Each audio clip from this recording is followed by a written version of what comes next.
Good afternoon, and welcome to the BBJs Leaders in Diversity Celebration and Discussion. I'm Rhonda Pringle, Market President and Publisher of the Baltimore Business Journal. We're grateful that you have joined us this afternoon to help us celebrate this year's Leaders in Diversity honorees. These leaders are making their mark within their organizations and on the greater Baltimore community through their efforts to transform the status quo. Today, we'll also hear from a panel of leaders that know well the challenges faced by marginalized groups because of the work their organizations do to support these diverse populations. The panelists will share what they are doing within their own companies and in partnership with corporate America to help lift the voices that have been disproportionately silenced. To learn a bit more about our panelists, this year's Leaders in Diversity honorees, and the sponsors who have made it their mission to support diversity, equity, and inclusion, please download the event program available in the handout section of the control panel. I would like to thank premier sponsor BB&T SunTrust, now Truist, partner sponsor the ARC Baltimore, celebration sponsor McGuire Woods, contributing sponsor Bookminders, and Loyola University of Maryland Selinger School of Business, and our awards partner Allegram. The premier sponsor of today's event is firmly rooted in the communities they serve. From funding education programs to lending a hand to charitable and faith-based organizations, BB&T SunTrust, now Truist, is proud to join friends and neighbors in building stronger and more vital communities. Here from Truist Bank is Greater Baltimore Market President, Jay Tarakia. Hi, I'm Jay Tarakia, Market President for the Greater Baltimore region of Truist Financial, the merger of SunTrust and BB&T Bank. We are really proud to be supporting this event now for the third year in a row. We're honored to recognize some of Baltimore's finest leaders, incredible individuals who represent the very best amongst us. These are folks who realize that diversity is not a box to be checked, inclusion is not a bullet point on a list. In fact, these honorees have been advancing equality, promoting diversity, and creating cultures of inclusion long before it was popular, long before it became headline news. Now, 2020 has been a year of extraordinary challenges and opportunities, a year in which a health crisis, a financial crisis, and a social crisis have all come into focus. And the social crisis that we are in has been exposing. It's led us to difficult and sometimes uncomfortable conversations with our colleagues, our friends, and even our families. These conversations are necessary, and we need not only embrace them, but grasp the opportunity to turn them into tangible action. We know the road ahead of us will be tough, but it is precisely these honorees who are paving the way forward. They possess the fortitude and the initiative to speak out and stand up and be change agents. And their leadership has never been more important than it is right now. At Truist, we know that creating a diverse workplace and an inclusive culture is not optional, it is essential to our success and sustainability as an organization. Diversity makes us better. Diverse people coming from different places feeling empowered to challenge assumptions. That's what moves us forward. That's where we find our strength. The folks we are honoring today have this strength, and they share it with others.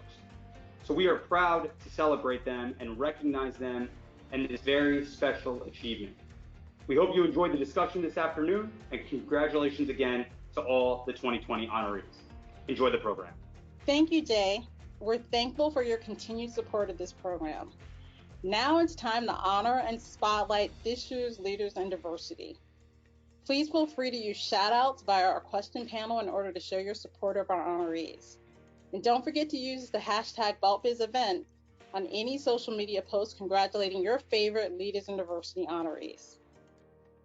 Here to introduce this year's incredible honorees is the Baltimore Business Journal's editor-in-chief, Joanna Sullivan. Thank you, Rhonda.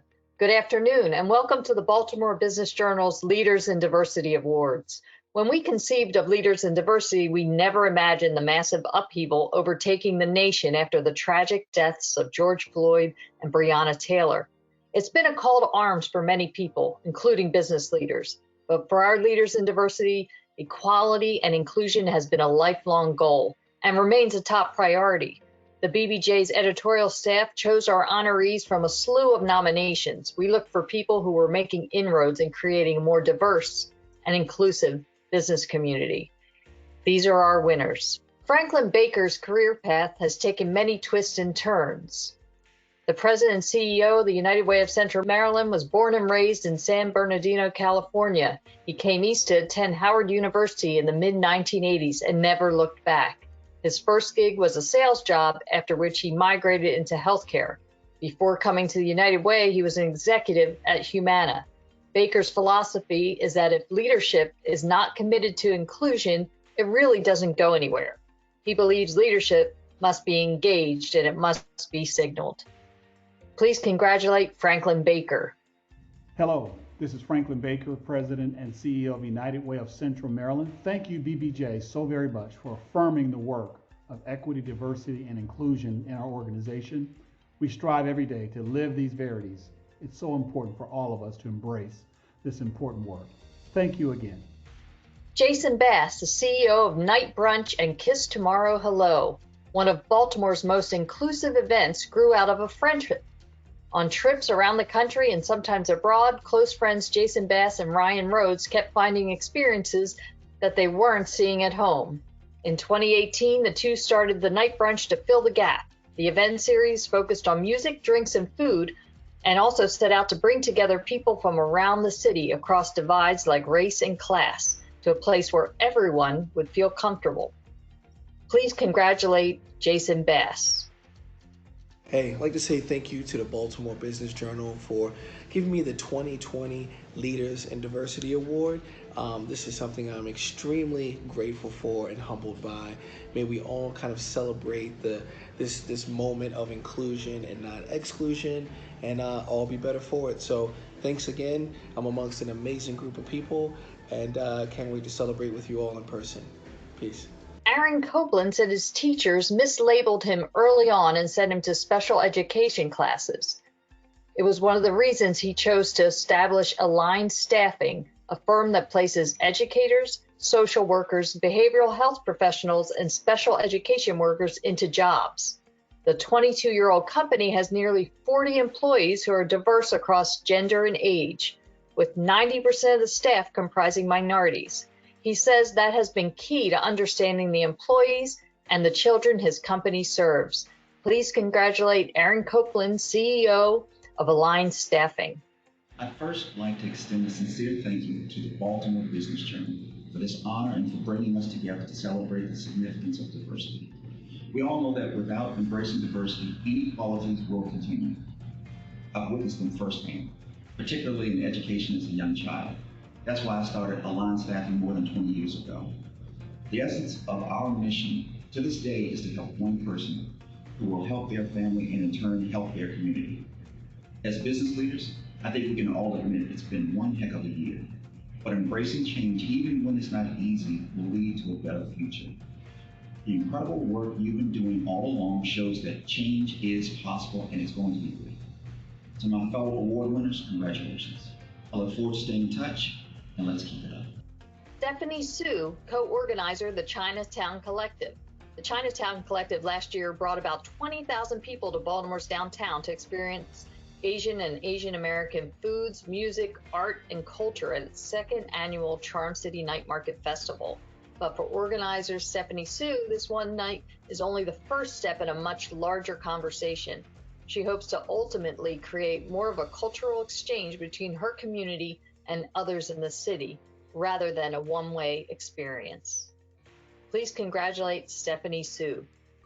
On behalf of the Chinatown Collective and the entire incredible team behind the Charm City Night Market, thank you so much to the BBJ for recognizing us in this year's Leaders in Diversity Awards. Thank you also to all of you who've joined us in our journey of celebrating Baltimore's Asian American and Pacific Islander voices and stories, past, present, and future, and congrats also to our fellow award recipients today. Andy Kim, First Vice President and Relationship Manager for M&T Bank. Andy Kim pursued a career in banking because of his father, who pushed him and his brother to pursue an education and live the American dream. As a banker, Kim has turned what was once a challenge into a strength by utilizing his bilingual skills to build up a clientele of Korean businesses in Howard County. He has spent the last 5 years leading the creation of a team of Korean-speaking bankers in Howard County, a model he hopes to expand throughout M&T Bank's footprint. Please congratulate Andy Kim. Good afternoon. My name is Andy Kim from M&T Bank. I'm truly honored and humbled to be one of the honorees.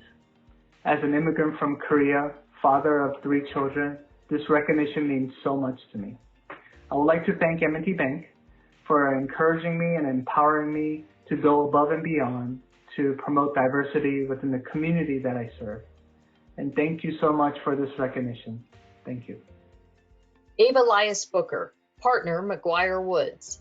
Ava Elias Booker likes to say she's been involved in diversity and inclusion efforts her entire 30-plus year career, whether it was conscious or not.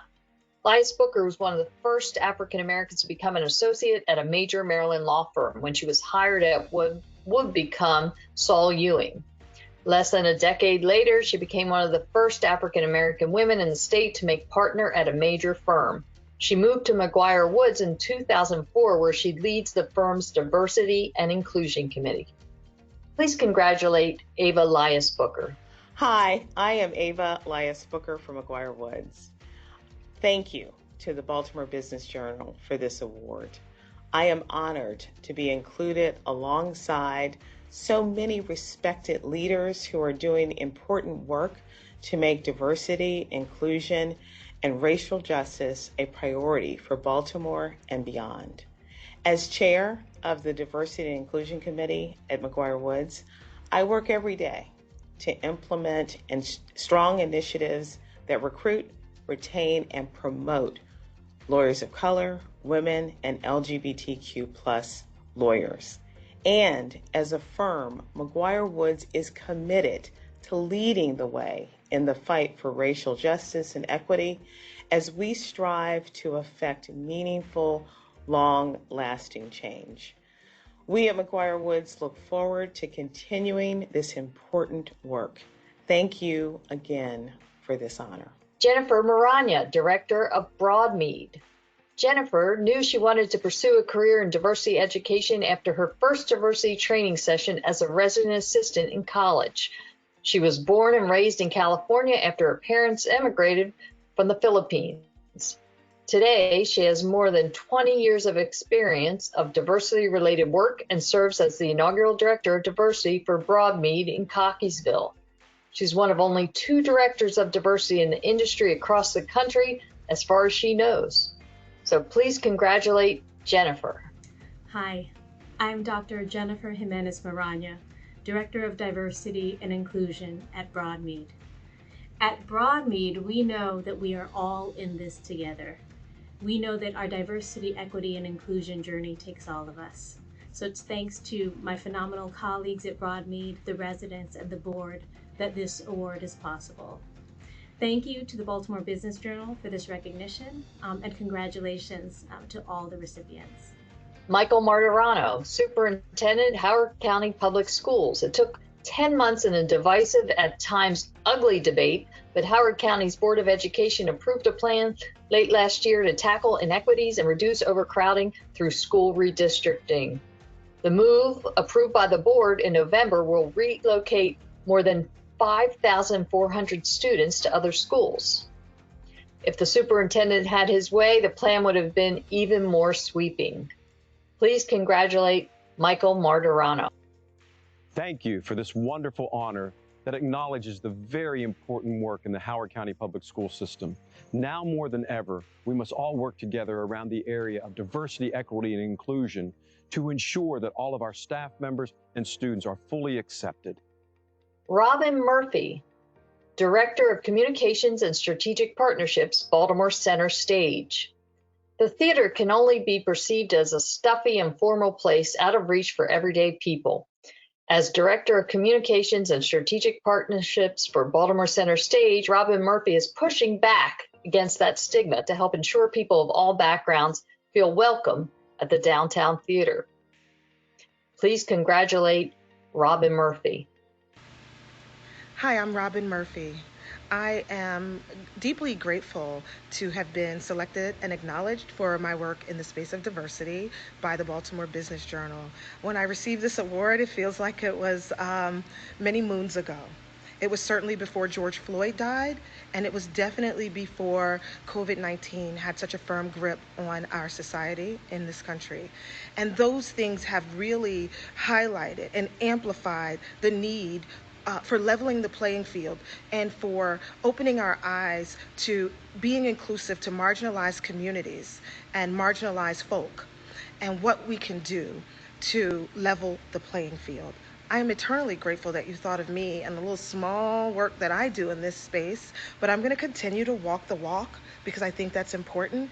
And also my reward for this award would be if in my lifetime there isn't even a need for a diversity award, simply because we are actually just living it. We are living in a space that is so inclusive and so diverse and so level that no one needs to be acknowledged for just doing what's right. Thank you. Shauna Payne Gold, Assistant Provost for Diversity and Inclusion, Towson University. Over the past year in the role, Shauna Payne Gold has helped to grow underrepresented faculty hiring at Towson, which has increased 5% in the last 5 years, and drew up the university's first strategic diversity plan, among other initiatives and projects. Gold has over a decade of experience working in student affairs within institutions of higher education and serves as a consultant and trainer for organizations across the country in her free time. Her hope is to do really good work, but her big hope is to work herself out of a job.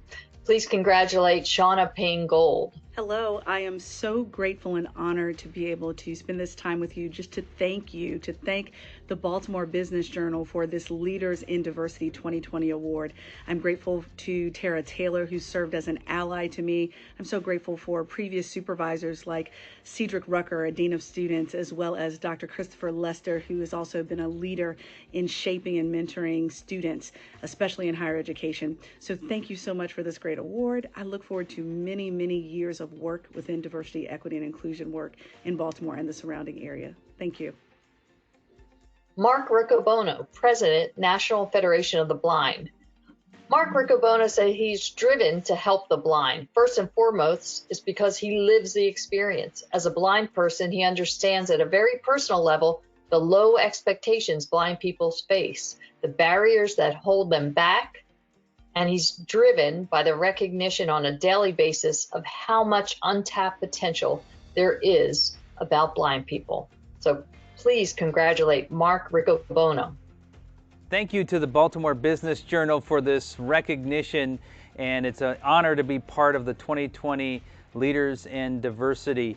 The National Federation of the Blind knows that blindness is not the characteristic that defines you or your future, and we're proud to be part of this group being recognized for bringing a diverse set of characteristics to the table in Baltimore and beyond. Lolita Taub, Chief of Staff, Catalyte. Lolita understands what gaining access to a career in technology can mean for members of underestimated communities, namely people of color, women, and members of the LGBTQ community. Raised by poor Mexican immigrants, Taub has become the first in her family to attend and graduate college. She spent much of her early career in the tech space, working in sales roles for companies like IBM and Cisco. When she went on to join her first startup, which was led by a woman, she got a first-hand look at the kinds of struggles underestimated founders face. Taub was attracted to Baltimore-based Catalyte for its core goal of seeking to retrain workers from diverse backgrounds to work as software developers. Please congratulate Lolita Taub. It's both an honor and a privilege to serve the community, and I'm humbled to be listed amongst others as a leader in diversity. Jesse Weber, partner, Brown Goldstein Levy LLP. A dozen years into her law career, Jesse Weber says it's been rewarding to handle discrimination cases of all kinds, be it racial, sexual orientation, gender identity, disability, voting, or otherwise.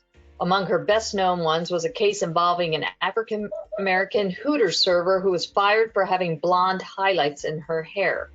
Weber helped secure a $250,000 arbitration award for the woman in 2015. Please congratulate Jesse Weber. Thank you, Baltimore Business Journal, for this award.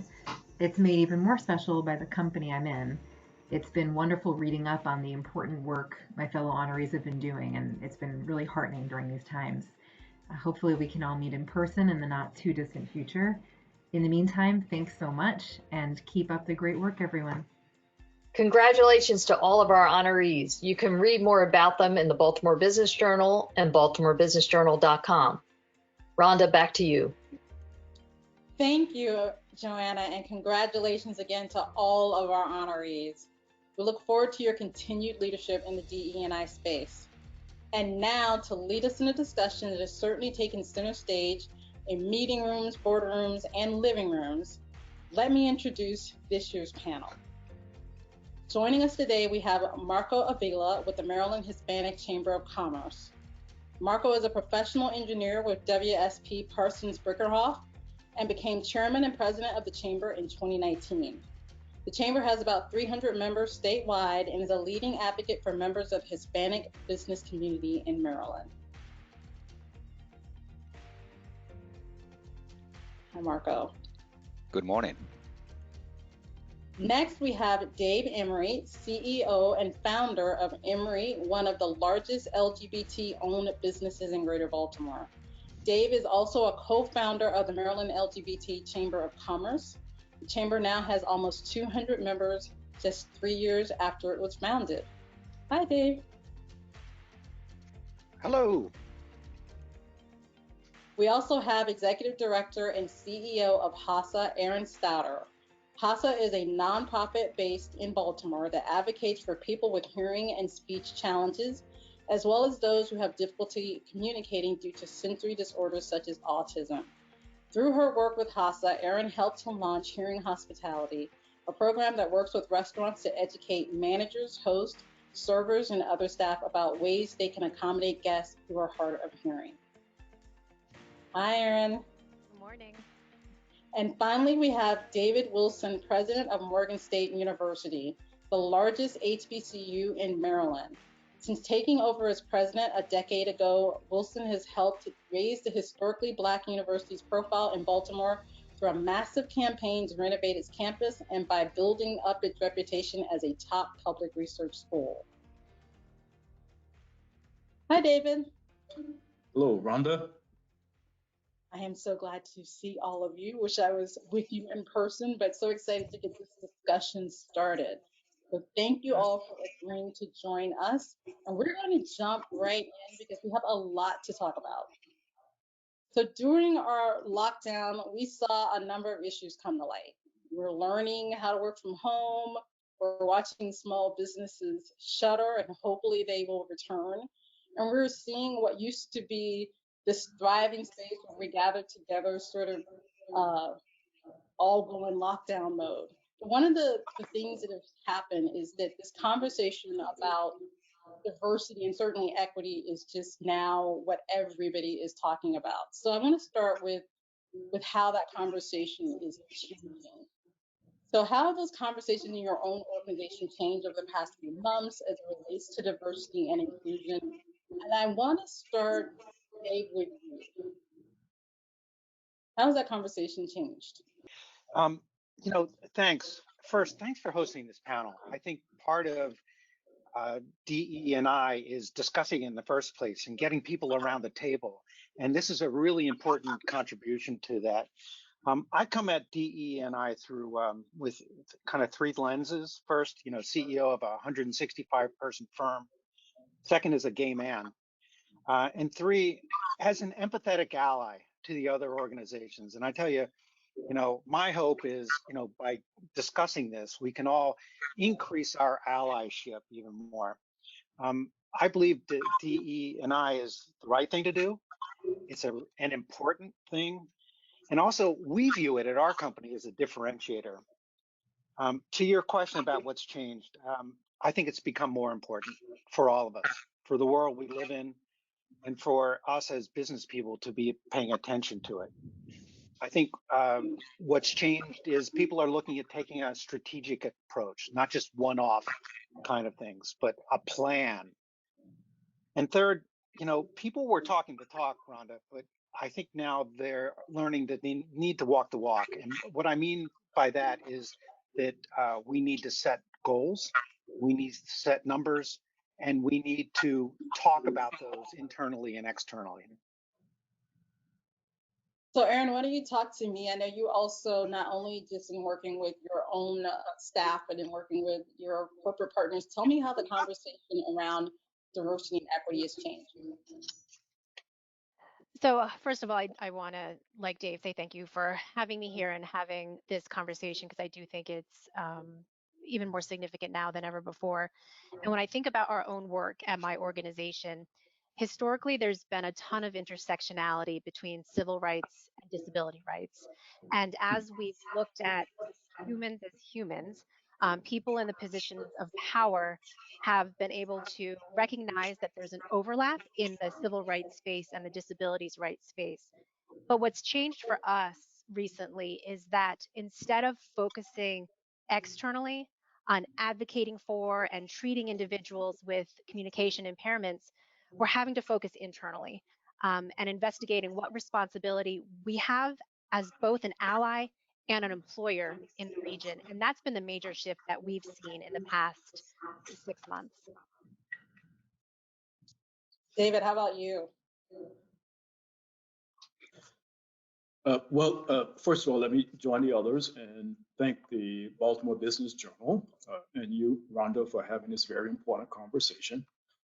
For those of you that might not be familiar with the history of Morgan, you know, the whole quest for inclusion was the foundation upon which Morgan State University was established.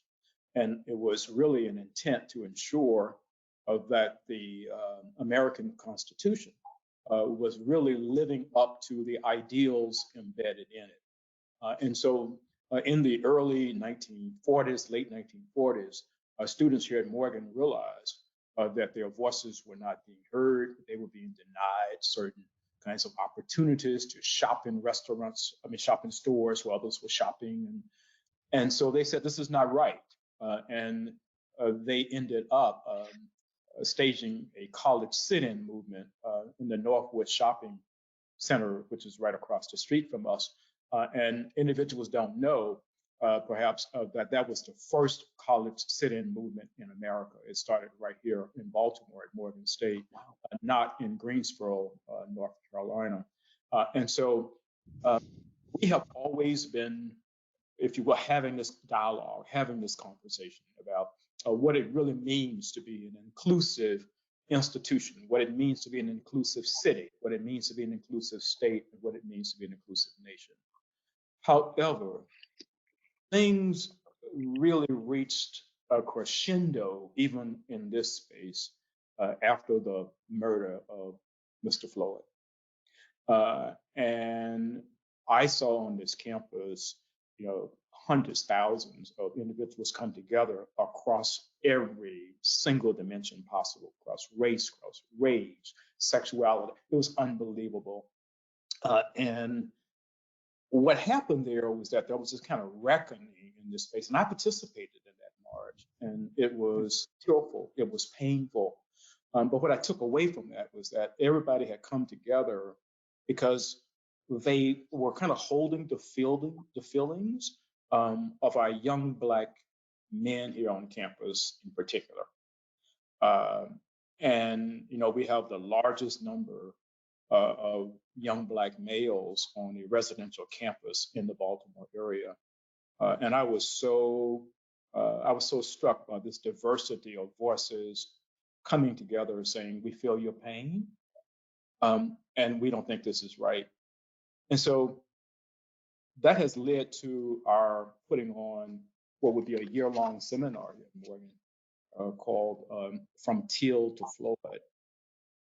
And it would just be an effort to make sure that we are having meaningful dialogue and meaningful conversation, building on that great legacy of protest and the seeking of inclusion in everything that we are all about. So to David's point, Martha, we've had these conversations before. That's why I asked how the conversation has changed, because in 2016, we were all were rallying around this conversation, and then it sort of petered out. So what makes this different? So talk to me about how this has become different in your organization. To begin with, with the American Hispanic Chamber, we've been meeting several groups and just sit down, close door, and start talking. And it's interesting to see how a lot of individuals, representing different organizations are being uh, extremely open and talking about the issues, and talking about what's going on and all that. So, and then being able to come up with ways that, establish some programs and plans for the near future to address these issues. On the corporate level, through the company that I work for, diversity and belonging. We call it belonging. Diversity and belonging has been there, but in the past few months, it's just intensified, and processes and procedures have been put in place to be able to address these issues and to be able to have representation in every single office, not only locally, nationally, but worldwide. So that's what has been is taking place. So there's awareness out there, and not only through the company that I work for, but other firms. They are aware. They are looking into they looking into changing the policies and procedures of their own organizations to be able to address what's going on right now. Thank you. So one of the biggest shifts I've seen in this conversation is when we've had our event, we've talked a lot about diversity, and we spent a little bit of time on equity. And now equity seems to be the term that is coming up more and more often as we see what's going on across the country. So talk to me a little bit. Equity is always centered around pay for the most part. We've always said, okay, we look at equitable pay. And I do want us to talk about how your organizations are addressing this. But also it's about equal opportunity. And that starts with getting in the door. So Erin, talk to me a little bit about what your organization is doing to help make sure there are equal opportunity for these diverse groups. And then is there something that companies need to do to make sure that pay equity is at the forefront and that we're keeping really our leaders accountable for making sure that's happening? So, in my opinion, when an organization is looking at equity, they first have to take a deep dive into where they are, who they want to be, and develop those action steps that align with the culture that they are supporting, that they want to have in their organization. I know that groups like myself that have a predominantly white pipeline has extra work to do in this area. And so, something we've done recently is to engage with community partners and outside groups who know a heck of a lot more about this than we do to make sure that we do it right when we're developing our talent acquisition processes, with the goal of developing a more diverse workforce. To your question about pay and pay gaps and equity, I think that oftentimes pay gaps are based in fear and can be solved with transparency. I think that pay gaps can be solved with publicly facing rubrics about how compensation packages are determined, how and when those packages are evaluated, and with really strong performance management systems that evaluate both job function and goals and contributions to the company. And again, all of this work has to be done in alignment with the corporate values of an organization. And it's a lot of work to do and often takes um, internal and external stakeholders to be involved. But with that work, I think that we can start to eliminate um, the equity issues related to pay that we see in our workforces. David, can you talk to us about your graduates and what they see in terms of pay when they graduate? Because we do know that in terms of equity, Black and brown populations, certainly the gap is larger. Are you seeing that when students graduate? And tell me about as they progress through corporate America, what that looks like. Mhm. So we, of course, do pay attention to both the starting salaries of our graduates as well as how they progress 5, 10 years out of Morgan. And we have surveys that we administer every single year to employers to also give us feedback as to how well we are doing what we purport to do here at Morgan, which is to ensure that our young people are imbued with the skills that they need to be innovators and to basically help employers to realize their mission. And so our data have shown that our graduates, by and large, are getting the kind of starting salaries with no kind of significant standard deviation that you would expect from graduates in similar majors.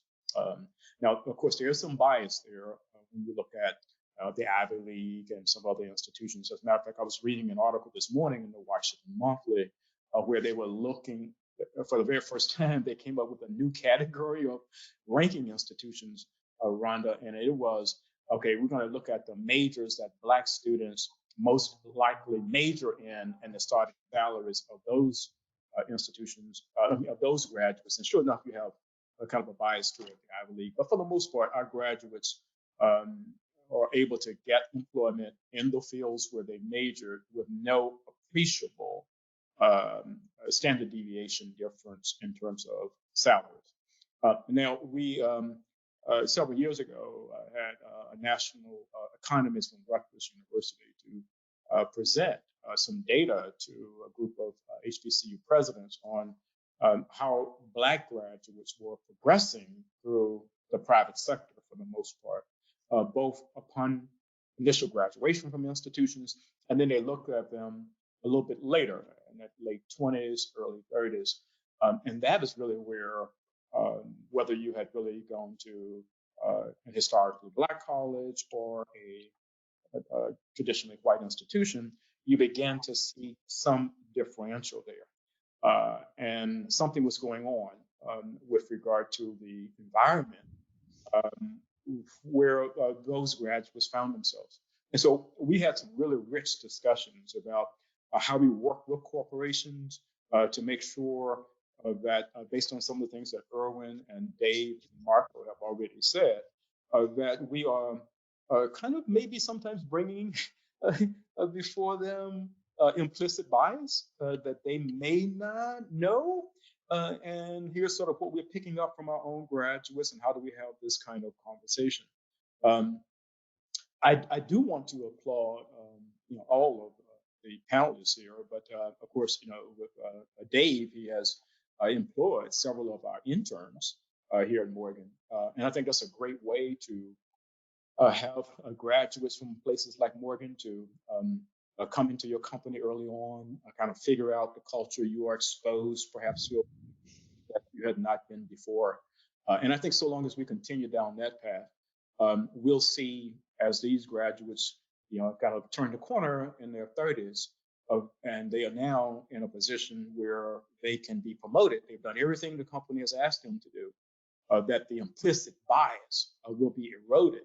And therefore, Erwin, yes, it's equity and then fairness as well, Erwin, which we were talking about, the fairness piece, because that if you don't address the fairness piece, that can really kind of get in the way of how you assess talent that is ready to move to higher levels of leadership and responsibility. Hey, Rhonda, if I could tag on to David, I think he's exactly right. It's a chicken and the egg, not or the egg. First of all, organizations need to be ready so that when people of color or other groups come into their organizations, we're ready to help them manage their own careers and do good things, get rid of things like bias, because there is bias in organizations.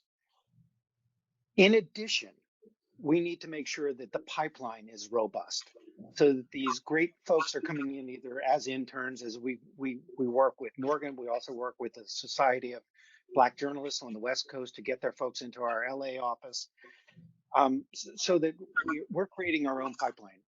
Our industry marketing is terribly under indexed in people of color.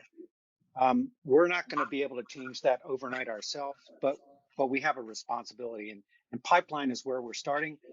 We happen to be employing David's the Morgan valedictorian from 2019. I don't want to use any names, but just a terrific crop of interns that we've got, and we're going to solve it in the pipeline and make sure that we're a good place so that as David said, when they do turn into their 30s, we still get them because we're helping them guide their career and have a career path. So let's talk about the pipeline, because that means you have to have a really good strategy on the front end for developing that pipeline. So Marco, what recommendations do you have in working with companies or within your own engineering firm that you work with in terms of developing that pipeline? Because I think one of the things that I hear as a person of color that just sort of always gets the eye roll is you can't find good talent. And it's like, well, you got to know where to look. So why don't you Right. start, Marco, and sort of give your perspective? So we as a company, we're a corporate, national company, we do have a robust and very healthy program. We reach out to interns that can stay with us for a couple of years, couple of summers, and show them what the corporate world, and probably about 90% of these interns end up working for us. We train them while they're intern and all that. And we're talking about, I mean, we have a program that we can get just for the Baltimore office, 90 applicants, for internship. And we usually pick about 15 or so. And out of the 15, we end up hiring 13 of those, as soon as they graduate, and they end up with a job, which is amazing. And there's a big diverse group, locally with the engineering societies, we pick the local universities as well and provide scholarships. Morgan is included in there, University of Maryland and Hopkins and all that. Um, we also help in the early age, the high school kids. High school kids that are interested in engineering and STEM. We take them on and we mentor them. We have our engineers week and all that. So we're very involved in. We start very early to be able to train them to be prepared for the professional world. Through the Maryland Hispanic Chamber of Commerce, what we've been doing is a lot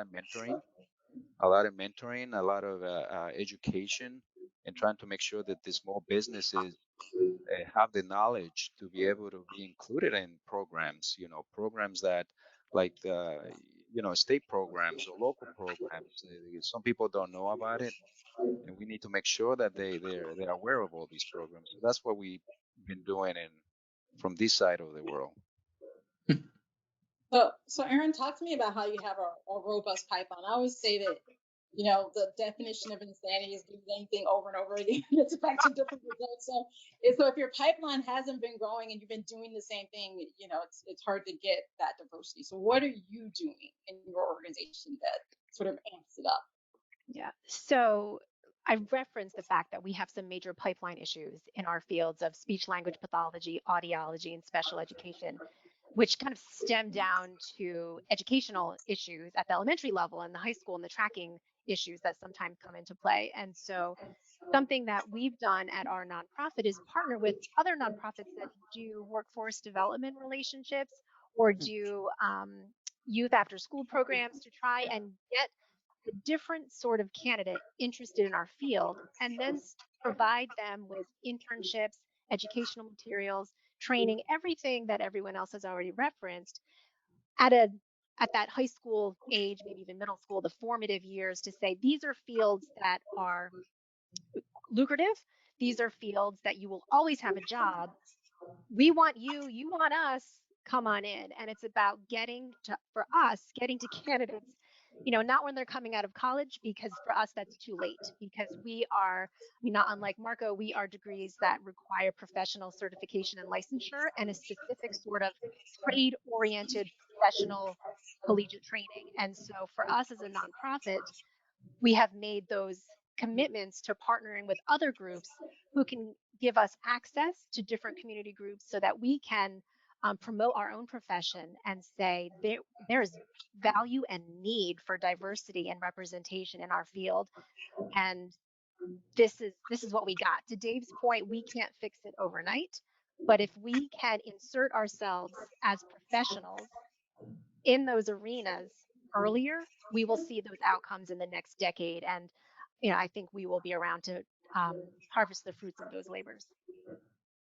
So, David, are you finding that are companies more knocking on your door more often? Tell me what's going on in terms of you helping companies build their pipeline. Mhm. I do like the example that Irwin gave about collaborating with entities where the talent is. And so, from our perspective, we're doing two things.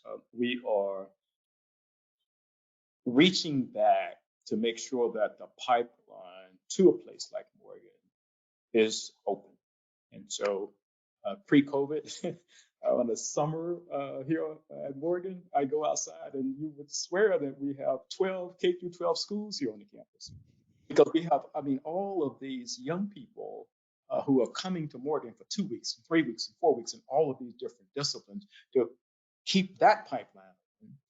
And then we have to make sure that the pipeline out of Morgan is one that is always growing, particularly for companies that want to diversify their workforce.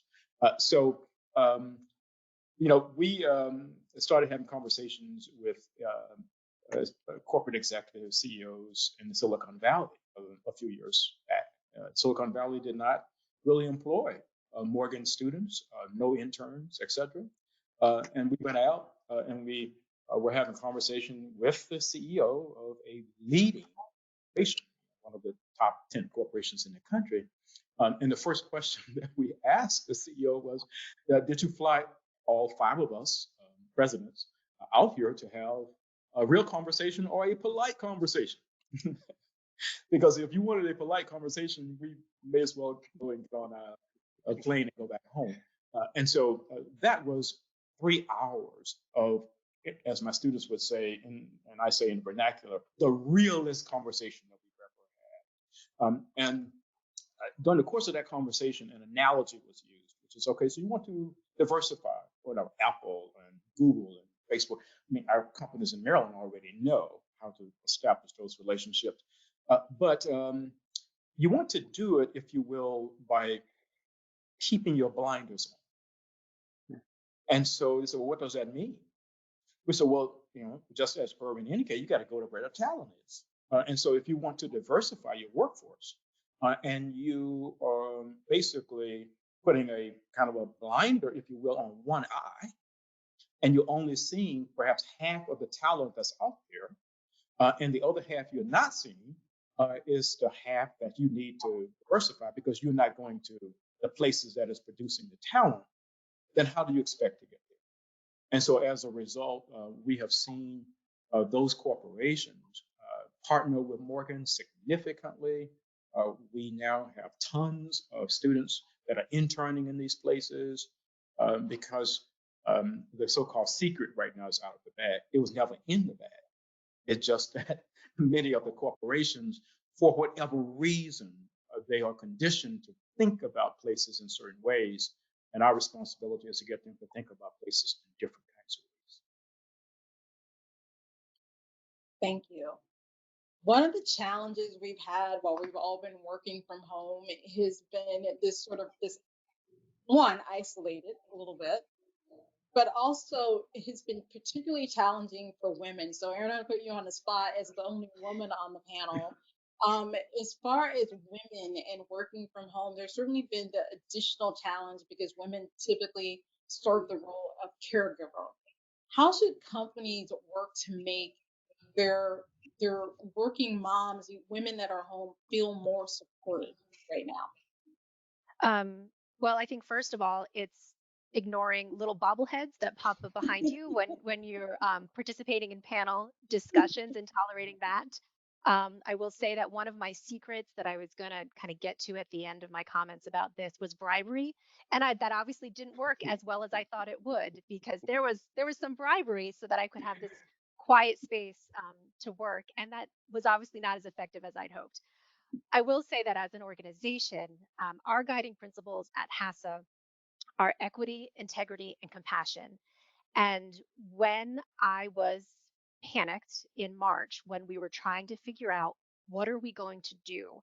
How are we going to serve? How are we going to pivot all of our operations to keep people safe, but also receiving the speech therapy and audiology and sign language interpreting and special education that they deserve, all I could hold on to were those guiding principles of equity, compassion, and integrity. And I will say, I just kept coming back to them. With every policy we created, with every decision we made, we were thinking about, are those decisions and policies consistent with who we said we're going to be in terms of those values? And it allowed us to focus on how we were going to move forward, as opposed to constantly justifying why decisions were made in specific ways. And that,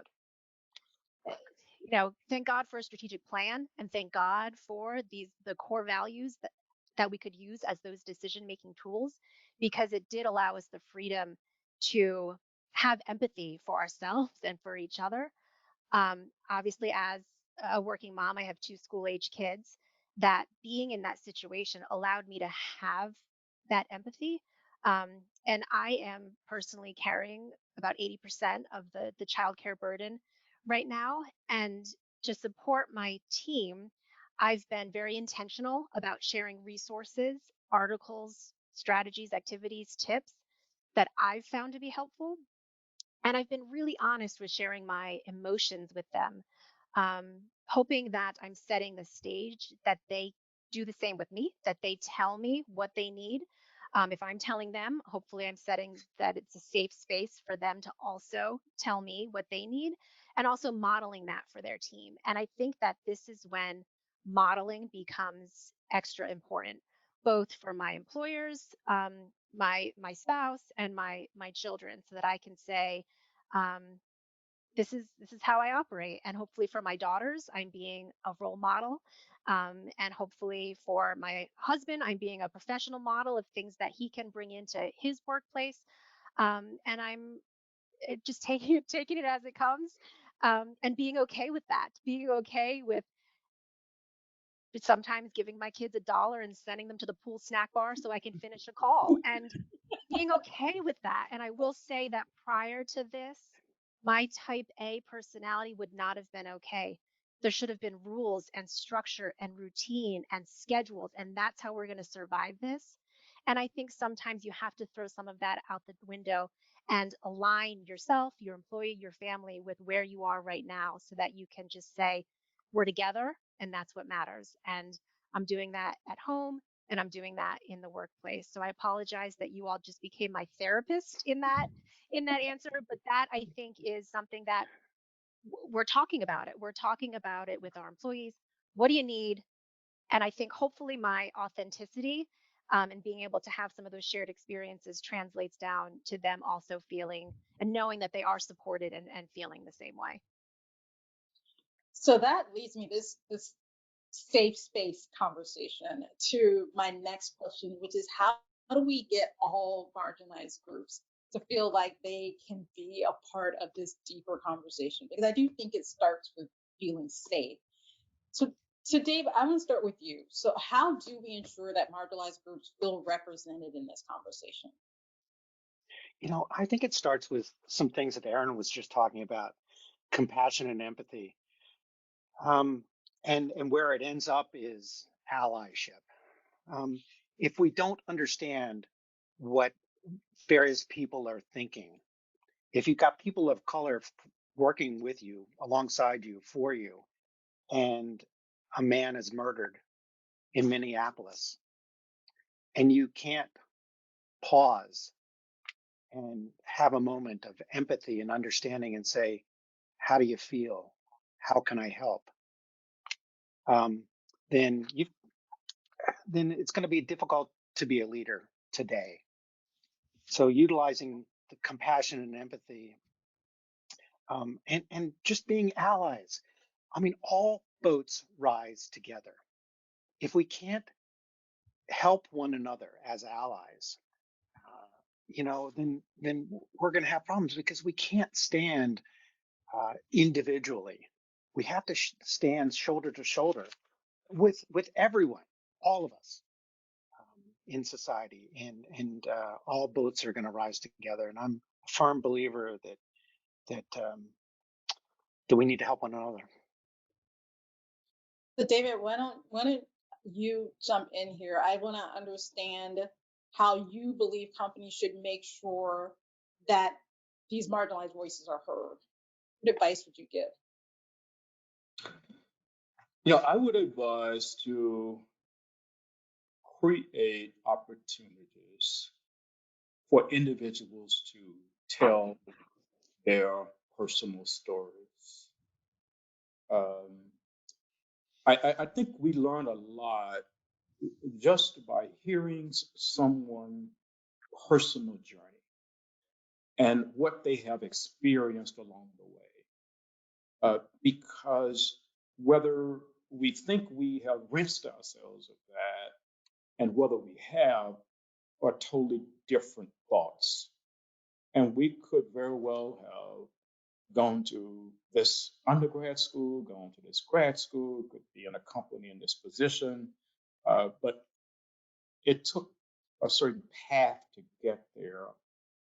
And sometimes we kind of don't create the opportunity for people to really talk about that. So that would be the first thing is that it's a way of hearing someone, listening to someone without being judgmental. And as a result of hearing that, one can begin to understand a whole lot about a colleague, a whole lot about a manager, the way they see the world, what they value, why they value what they value. And then I think you begin to have some genuine dialogue. But I don't think you're going to have the genuine dialogue without creating some opportunities, some structured opportunities for people to tell their stories. And unfortunately, I don't think we are doing enough of that. I think we are moving in the opposite direction where people don't want to tell their stories because they feel that they're going to be so they're going to be judged by that in such a way, right? No, I can't be vulnerable. I can't do that. Well, I heard you got to be authentic. You have to be authentic. Employers, I would say, would be well served by creating just simply some space for people to get together across race, across gender, across socioeconomic status, across geography, and tell about how they came to that place. If I can add to David's note about, speaking out through my engineering career, there were times back in a few years ago back that I felt like I shouldn't be saying anything because I would probably be marked, and probably not being able to have the opportunity to move up within the careers and all that. And there was always the fear that if I say something, it's probably going to hurt me. I better off not saying anything. But you know what? I think we need to step up and speak out. And nowadays, especially, I think we need to do that, and we need to be open, and we need to just say it and be clear and the things that we want to be included in and all that. So. So, Marco, I want to actually start this question with you because as we look at where this discussion has gone in the last few months, it is clearly focused on the Black community. And as Dave pointed out, we all rise together. We want to make sure all voices are heard. Talk to me about within your organization this allyship and how we're ensuring that all voices are coming to the table around this issue. Hispanic community, so we're looking at not just Black voices, but all voices coming to the table. How is your organization allied around this? Yeah, as you mentioned, the concentration has been blacks and whites, and kind of in the middle, the Hispanics kind of been a little bit left out, if you want to call it. We've been, especially through the Maryland Hispanic Chamber of Commerce, we've always been on the diversity and inclusion mode all the time, so we've been there.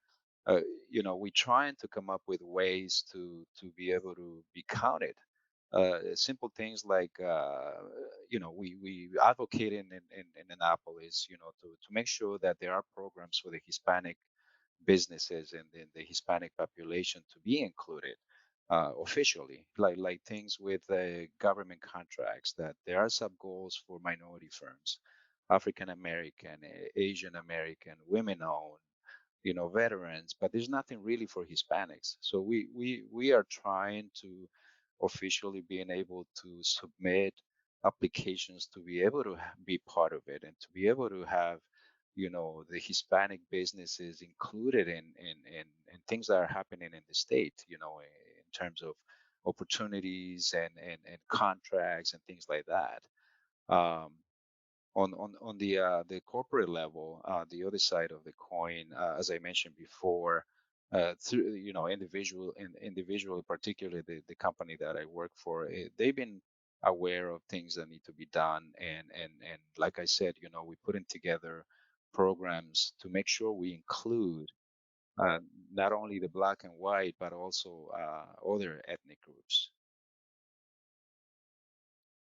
So I could talk about this all day. We have already been almost speaking on this for about 40 minutes, which seems like time just flies by. So I want to make sure I get to this last piece of the conversation, which is, again, lots of conversations. And I'm sure that one of the big question marks people will have is, are we going to have the same conversation in 3 and 4 years? Is it going to die down and then sort of come back again? How are we holding ourselves accountable? How are you holding your companies accountable for making sure this conversation continues and that you have some sort of measurement of success? What does that look like? So, Dave, I'm going to start with you. How are you measuring success and making sure this conversation is not just the moment you're having in your organization? That's the best question you could ask, because you're right. We cannot have this conversation every 3 or 4 years when there's a major outcry and when there's a murder in front of people. It's just it's happening too often. We are holding ourselves accountable. We have to hold captains of all types of industry. Rhonda, it's up to you and BBJ and your sister publications to show best practices, to have this conversation like we're having today. We've got short-term goals that we've set in place, and we've got a longer-term goal that we're setting in place. We're going to make it transparent. It's going to be on our website so everybody can see it. We're going to have a scorecard annually that we'll put out the first one probably in December of this year. Transparency. Somebody talked about it earlier. We're going to let it show. We're going to show where we need to improve, and we're going to show where we have to improve. It's going to be a long haul, but we're going to have to do some things incrementally. And how about you? In your organization, how do you keep it top of mind? And Yeah, so I think kind of circling back to where we started this conversation, we'd always been focused on the diversity space and as it relates to communication status and disability. And so now we are, like Dave referenced in his company, setting some measurable and objective targets. But right now it's not about the doing, it's about owning where we are and acknowledging where we want to go. Because I know that professionally, many of us probably feel like we want to fix it. We want to fix it. We want to fix it now because it's wrong. And we're going to screw it up if we go about it in that manner. And so for us as an organization, we didn't have enough of that structure in place to be able to say, this is what we're going to implement, because we hadn't yet authentically started the journey. So we are putting policies and metrics and data collection tools in place so that we are held accountable to our board of directors, as well as our funders, as well as some of our state contracts. So when folks come to us and hold us accountable, we have an answer that we are comfortable with in a good way, comfortable in a good way about what we're providing, so that we are part of the solution and not the problem. Though I will say that while data and metrics are important, and we should not be having conversations like the ones we've had over the last 5 months, again, in a year, 3 years, 5 years, I do personally believe that this is a dynamic and evolutionary process and not something that you can look at a data point and say, we're going to hit a target of having professional staff represent the same demographic makeup as our community that we serve. And when we get there, check that box and say, we're done.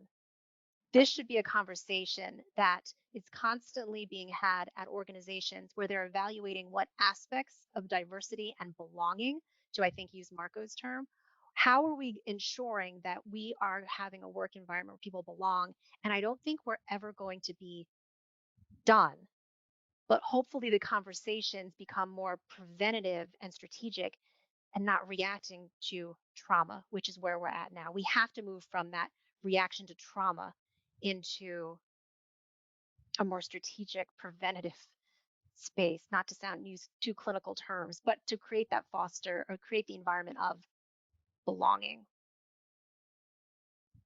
So, Marco, David, you have anything to add to that?